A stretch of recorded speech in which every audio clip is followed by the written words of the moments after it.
For a half-century, big company executives have been among the most maligned figures on the American stage, defamed as mere suits, bloodthirsty war profiteers, soulless millionaires and billionaires, and unpatriotic globalists. But at a time of cratering markets, rock-bottom trust, and a dangerous new virus, CEOs in the US and elsewhere have somehow emerged as bastions of credibility, according to a new survey. As COVID-19 clamps a huge padlock on the US and world economies, vast majorities of the public say CEOs are most likely to tell the truth, stand up for what's right, and safeguard their employees and ordinary people, according to Edelman, a crisis management firm, which released this survey Monday at an event at the Atlantic Council in Washington, D.C. Americans and people in 9 other major countries said they trust their own employer more than the media, the government, or any other institution. The contest is not close, says Edelman, which produces a much-followed annual report on global trust. My employer is trusted on average by 75% of the public, far higher than business at large, 56%, and the media, 47%. In prior Edelman reports, it had become clear that the public was looking to companies to make a stand on public issues. But the latest survey is the first to all but demand that employers take charge when something needs doing. The pool of faith in business puts serious new pressure on prominent companies, which are often ambivalent when it comes to considering the broader impact of their decisions beyond shareholders. Whether CEOs are prepared to do so or not, the public across the 10 countries expects prominent companies not to wait for distrusted politicians to conspicuously take the offensive. Some of this change may be generational. Millennials may have a different attitude from baby boomers on the role of companies, one that harkens back to the 1960s anti-corporation militancy. Some of it comes from a newer breed of startups and companies claiming to be mission-driven. The reasons cited in the survey are both competence people believe by a 54% margin that companies are more able than anyone else to deliver, and a conviction that they have the greatest freedom to actually do something. Among the expectations are that companies will pay decent wages, 83%, and provide retraining when jobs are automated away, 79%.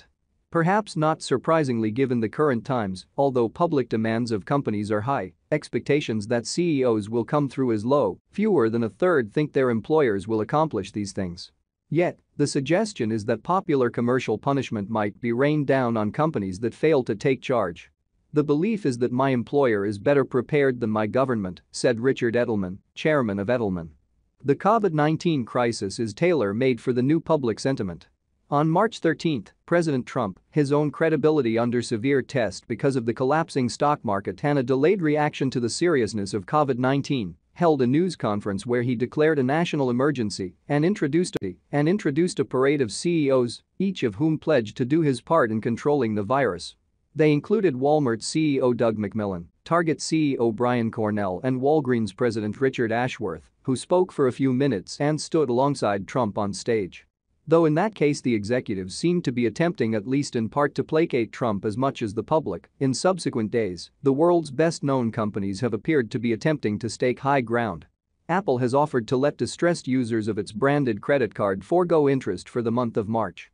Patagonia and Levi's said they would close their stores because of the virus and that they would pay their employees as usual. LVMH, the Paris-based luxury company, said it would start to manufacture and deliver free hand sanitizer in France. Jared Spataro, head of the Microsoft unit overseeing its 365 Office software, said that he recently participated in a call about the virus with executives from a number of large companies, including Amazon and Starbucks.